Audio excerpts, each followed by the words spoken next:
Hello guys, welcome back to our channel. এখন সন্ধ্যাবেলা সবাই মিলে ফুচকা খাওয়ার প্ল্যান চলছে। মা এখন ভালোভাবে বাড়িতে চলে এসছে।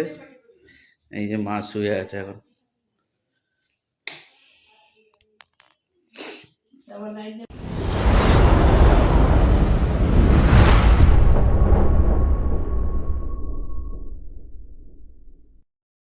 ঠিক আছে এখন আগে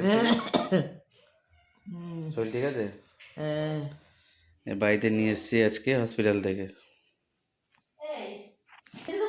ঠান্ডার মধ্যে এখন সব ফুচকা খেতে যাচ্ছে, আমাদের বাড়ির সামনে আসে।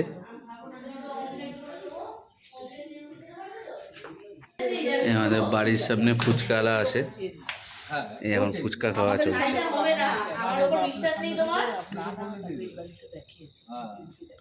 আমাদের ফুচকা আমাদের বাড়িতে আসে প্রতিদিনের দুদিন ছাড়া ছাড়া, আর আমরা হচ্ছে মানে দুদিন ছাড়া ছাড়া রেগুলার কাজ। কদিন দেরি হয়ে গেছে না, আসেননি তো, আজকেই বলছিলাম।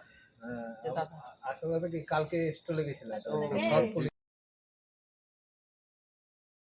এই এখন হসপিটাল থেকে এসে আজকে এসে ফুচকা, তাও ফুচকা নরমালি কিচ্ছু না, শুধু আলু আর নুন আলু আর আছে। নুন, এই যে সাদা, একটু মুখটা চেঞ্জ হবে। সব খেতে বলেছে ডাক্তার, কোনো অসুবিধা নেই। 10 টাকার ফুচকা খেলে কিচ্ছু হয় না, খাক। আর আসছে দেখ আরেকজন কর্মর ফুচকা খাওয়া চলছে না। খাও।